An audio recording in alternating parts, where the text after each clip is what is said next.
menghentikan pembahasan RUU HIP ini. Satu, bukan hanya sekedar menunda.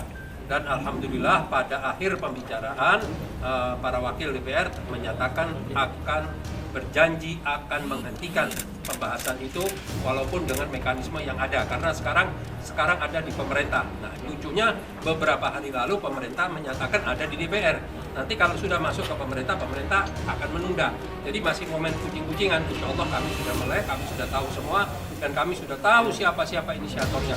Insya Allah kami tidak akan menghentikan dan kami akan mengawal terus. Kami meminta dengan hormat dan menuntut kepada bapak-bapak untuk mengusut tuntas siapa sebenarnya dalang daripada RUU HIP itu. Usut bapak-bapak, tangkap mereka, bawa ke meja hijau. Buktikan bahwa itu adalah hal yang melanggar undang-undang di negeri ini.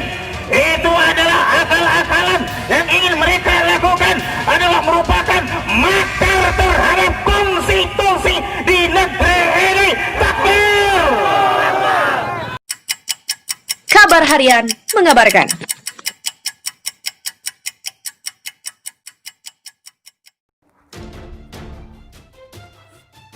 FPI mengamuk lagi.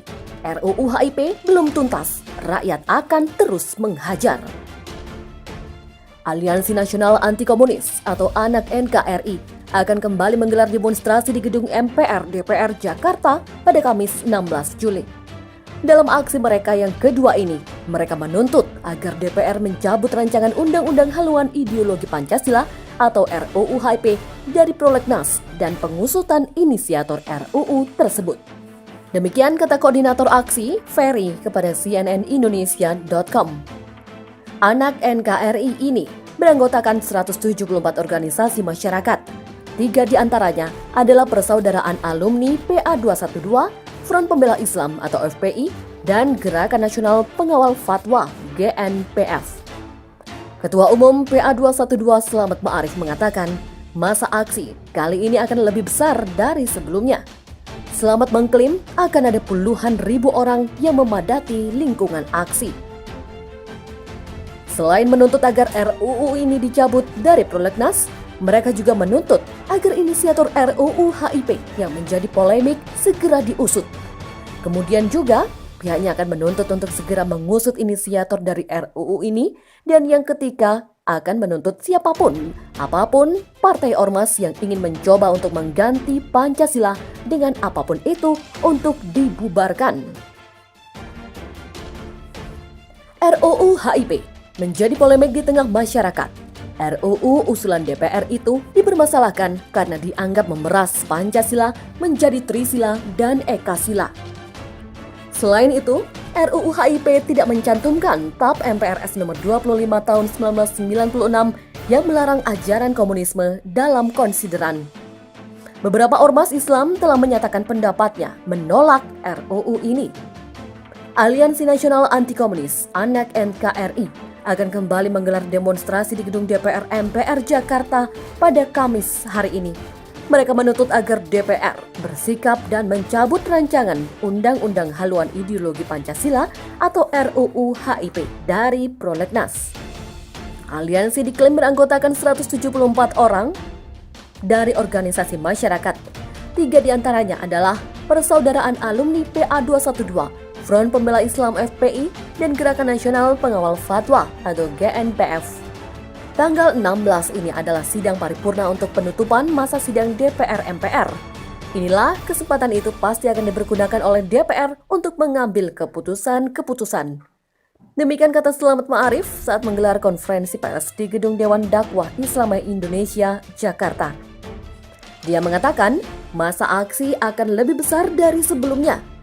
Slamet mengklaim akan ada puluhan ribu orang yang memadati lingkungan aksi. Pasalnya, dia mengklaim ada sekitar 174 ormas yang bergabung dengan ANAK NKRI. Tuntutan mereka masih sama, bahwa maklumat MUI belum ditanggapi serius oleh DPR RI.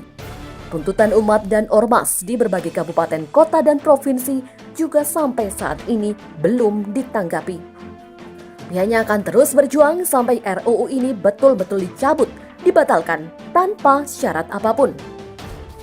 Tak hanya itu, anak NKRI, Slamet, juga menuntut agar diusut inisiator dari RUU HIP yang menjadi polemik di tengah masyarakat.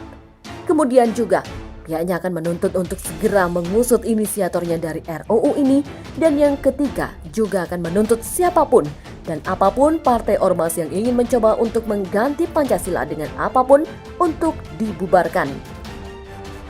Mereka sebelumnya menggelar demo dan hal itu dilakukan sebagai buntut dari keberadaan RUU HIP. Namun aksi mereka yang pertama sempat berubah menjadi perkara lantaran terhadap kegiatan pembakaran bendera PDI Perjuangan. Buntutnya, korlaps aksi itu sempat dipanggil oleh kepolisian dan menuai kecaman dari petugas partai itu. Meskipun di lain sisi, anak NKRI mengklaim bahwa tidak pernah merencanakan aksi pembakaran bendera sehingga insiden tersebut merupakan perbuatan penyusup.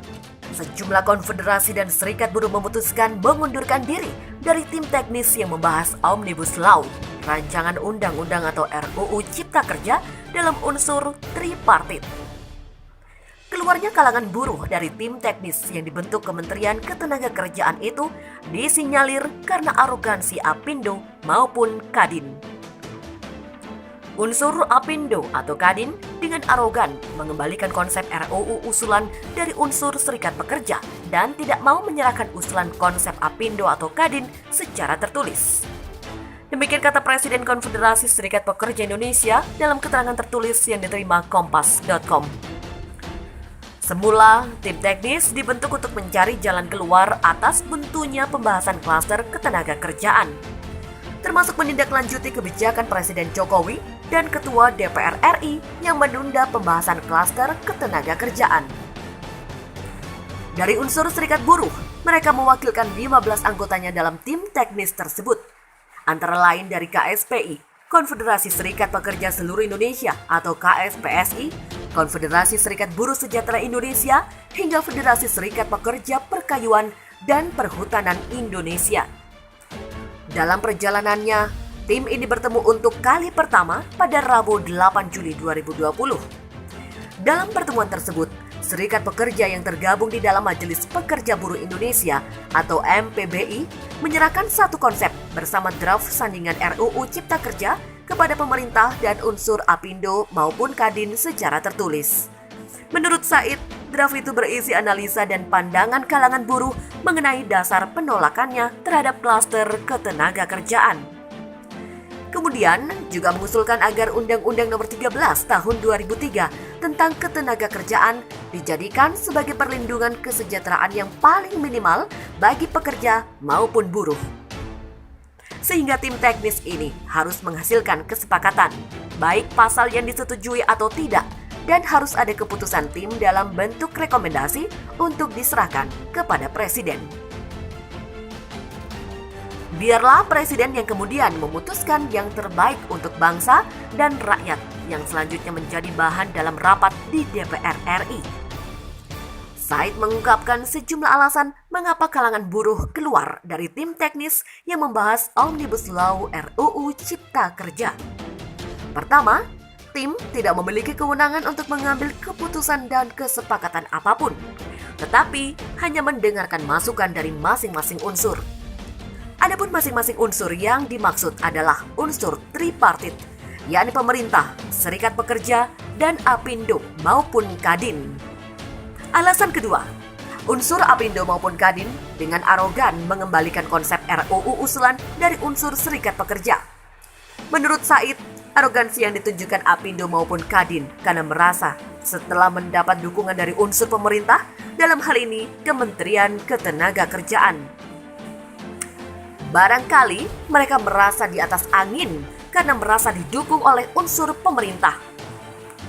Kemudian alasan ketiga adalah ada kesan pembahasan akan dipaksakan selesai pada tanggal 18 Juli 2020. Dengan jumlah pertemuan yang hanya 4 hingga 5 kali, serikat buruh memiliki dugaan ini hanya jebakan dan alat untuk mendapatkan legitimasi dari buruh.